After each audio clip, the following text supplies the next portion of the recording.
So, good afternoon, students. In this class, we are going to discuss about the virus. So, we are going to discuss about the computer virus, and computer virus is harmful to the system and the data. So, we also know that the encryption methods are giving protection for the data, but this protection is available only during the transmission, while at the storage, this could be the breaking the system. So attacker can compromise your computer without breaking the encryption. So before the transmission starts, it could be compromised. So encrypted is secure only during the transmission, but the system can be compromised. So what are the damages caused by the insecurity? Here we can have the disturbances like spam and other things. The spam is nothing but it will be taking the entire storage space, so it will be causing in more nuisance and it will be disrupting our normal working, so it will be causing nuisance. So, and there are cases that the data would be erased, corrupted, or held hostage, and valuable informations like credit card numbers, trade secrets like passwords and other things would be damaged, and services may be made unavailable like email and websites outages, or business informations will be uh, held without transactions. So these are all the cases of damages that could be caused by the different kinds of worms, virus, and other things. So cyber crime, terrorism, like that we have. So how can a computer could be breaking into a system? It could be by means of some unauthorized software, or some software bugs that could be running by means of the bad software without the user's help. So without the user's knowledge itself, the bad bugs would be entering into the system, and then it will be corrupting the important files. So example is nothing but we would be having the Trojan horse. The Trojan horse is one way of um, covering the arteries in a horse-like shaped structure, and then it is a previous war that has been held, that has been in the history. And similarly, we can also have a system. That system would be installing some screensavers, and the screensavers would be having some normal functioning. That is, it will be uh, showing the data, so showing some pictures or some images. But what happens is that in behind this screensaver, there could be some bot-like structures would be running, which would be compromising the valuable information. So here we are having the bot-like structure that is running behind this screensaver. It is similar to that of the Trojan horse. It is not directly attacking, but attacking with a cover.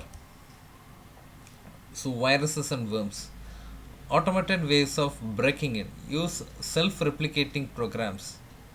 So these would be creating new things. Uh, New viruses would be created, or it will be doing the same work repeatedly. So print the following line repeatedly, like that. If it has been done means, then it will be taking more of the uh, um, space that has been available for running other programs.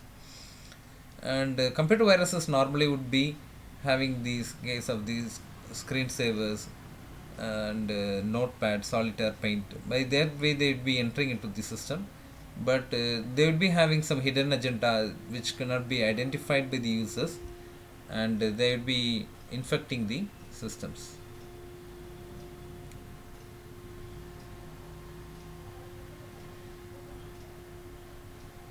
So it will be infecting each and one of the um, files, and then it will be corrupting them. So email viruses. So email viruses are large for large organizations. These kind of email viruses would be very dangerous thing, and they would be simply stopping all the its programming. So the infected program or screensaver or Word document launches virus when opened. And there are similar kinds of viruses like desktop.ini and something like that will be there. So once you open a folder with that virus, then it will be replicated and it will be spreading its virus into all the folders that has been opened. Something like that. Okay. Use social engineering to entice you to open the viruses attachment. So virus attachment it will be coming under different names, and we won't be knowing what kind of names it could take, and sometimes it will be taking the familiar names, and it will be having the hidden agenda, and then it will be self-spreading. After you open it, they automatically email copies to everyone in your address book. So that is very dangerous thing, and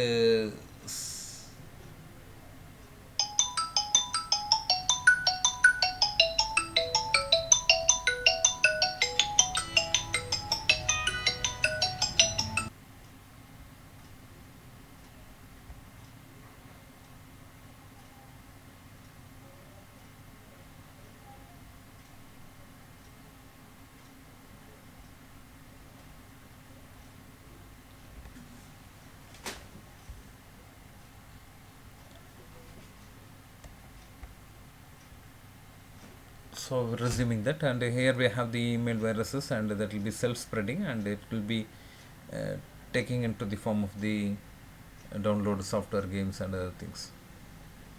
There are different kinds of viruses are there in the history, and one kind is nothing but it's going to be the Melissa virus. And email says the attachment contains website passwords, and what happens is that everybody opens the mail, and then it will be self-spreading, and it will be randomly choose 50 people from the address book, and then it will be transferring to them. And what happens is that it will be causing a large amount of traffic, and the traffic forced the shutdown of many email servers, and it caused around $80 million damage. And finally the person has been identified, and 20 months prison has been awarded, and $5,000 has been fined upon. So computer worms, self-replicating programs like viruses, except it exploits the security holes in the OS, bugs in the networking software to spread on their own without human intervention. So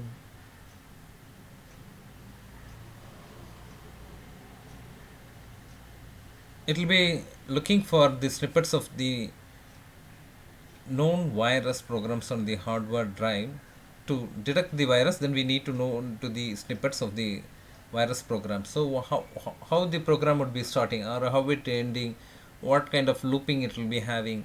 So there are some signatures are there, virus signatures are there. If you look into those things, then it could be identified what kind of virus it is actually, whether it is a macros or worms, like that will be identified. And we can also maintain the log of activities such as network request, a read write of to hard disk drive, and look for some suspicious trends. So what happens is that it will be looking into some particular portion of the files, say password file and other things will be looked upon, or it will be modified. So the log of activities would be determining what kind of activities is being carried out, and by that way it could be identified, and look for changes to OS code. But there is no real guarantee. So there is, if there is attack in the defenders and the attackers, what happens is that the attackers could be winning. So the antivirus software finds signature of the known virus, and what happens is that, but there is a called polymorphic virus which could be changing the code when reproduced. So each time it will be producing a new kind of coding, and it will not be detected.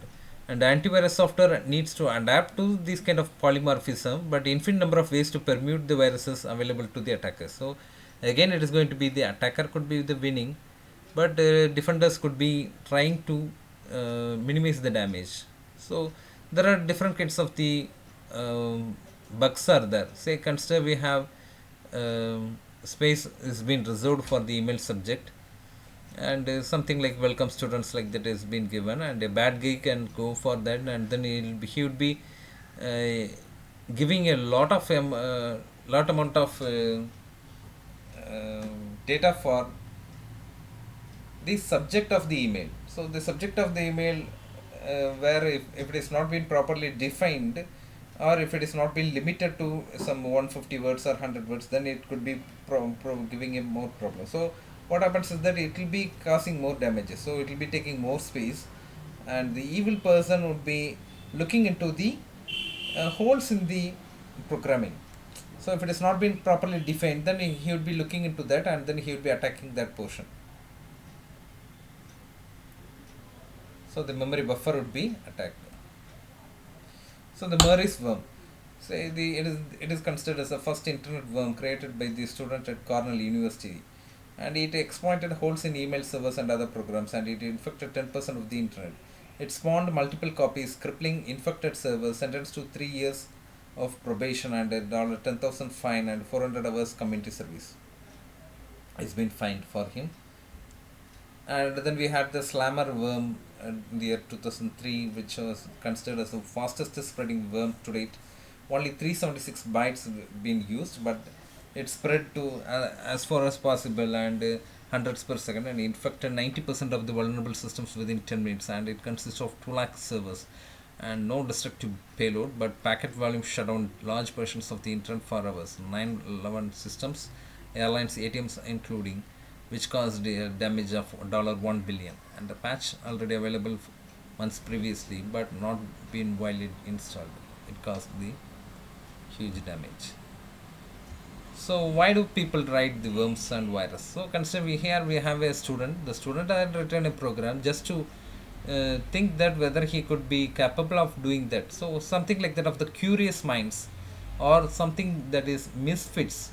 So which one to be done and which one to be avoided? If it is not being known even by the literate people, then it could be causing more problem. And then we have the anarchist, which thinks that he could be doing any kind of activity, and he doesn't bother about the effects. And some kind of people who think that he will need some challenges to be taken up, like that of the board person. So main reasons are nothing but it is botnets and virus or worm payload. It installs a bot program on target computer, and the bot makes target a zombie remotely controlled by attacker. Many zombies harnessed into the army is called botnets, and often 1 lakh of PCs being attacked. So zombies are nothing but they are the bot program that runs silently in the background, awaits instructions from the attacker. So a lot of zombies could be working together to create a big network like structure, which could be providing a more damage.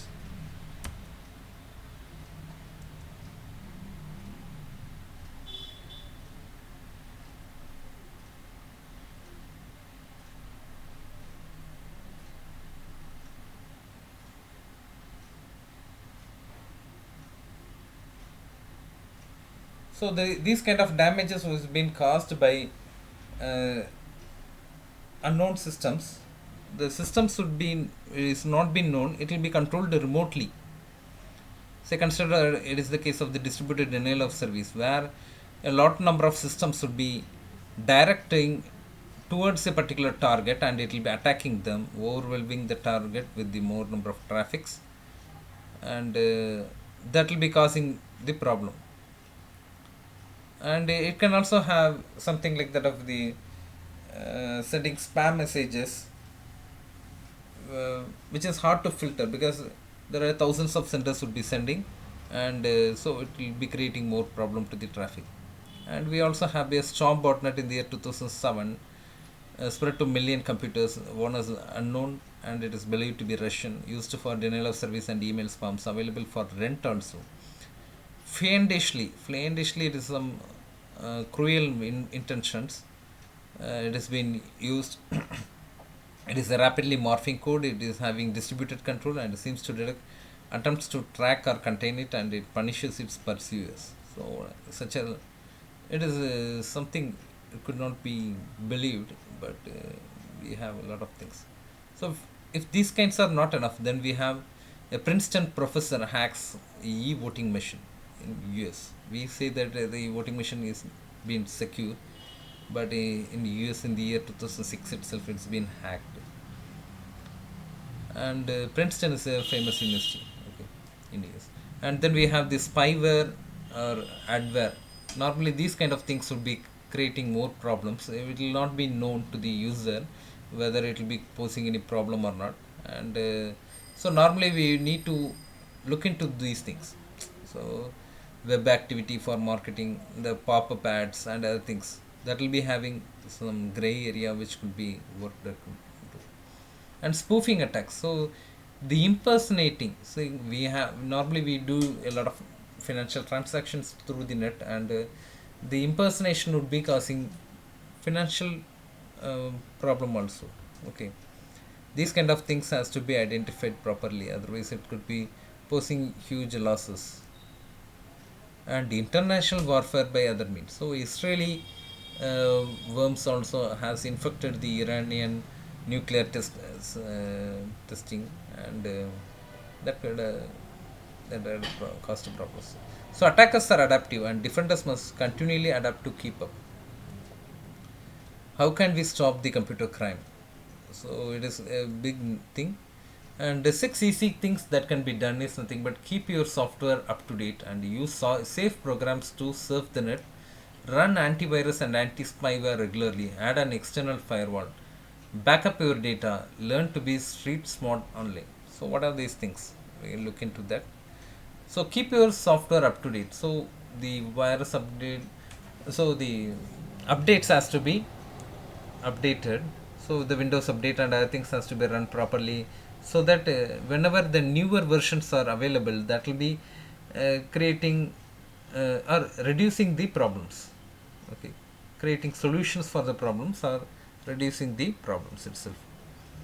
So we need to update the softwares, because it will be reduce the versions. Newer versions would be consisting of solutions to the bugs and other things. So it will be providing more solutions. And use safe software to go online, and that is one thing we need to look into that. And then we need to have the antivirus system. So the antivirus here also I will be using a K7 antivirus, and there are different kinds of antivirus softwares are available, freely available also there. The Symantec is free, and Spybot is also free. So these kind of things can also be used. Otherwise, only for 500 would be charged for antivirus for a year. So add an external firewall. So that this provides the layered security, and we have different kinds of things are available. Personal firewalls can also be done. So for colleges and organizations, we have the firewall systems being installed, and there is a need for backing up the data. So sometimes the system could be crashing, or the servers would be crashing. So it needs to be backed up regularly. Nowadays we have the cloud storage, so it could be backed up. So whenever you have some confidential data, then it could be stored in the Gmail servers. So the Gmail drive. So that could be giving a good advantage. Learn online street smarts. Be aware of your surroundings. Whether your website is being spoofed, when you're opening the Wi-Fi, the Wi-Fi is being accommodating whether the prescribed number of accounts or some others are entering into that. So you need to update your passwords regularly, change the passwords periodically. Don't accept any attachment or downloads, because it will not be known whether it will be having any virus, trojan or spywares. And the emails also would be containing viruses and phishing attack, and the bad guys can forge the email. So we need to be more sure to protect our systems and data. So thank you. With this we conclude, and we continue in the next class.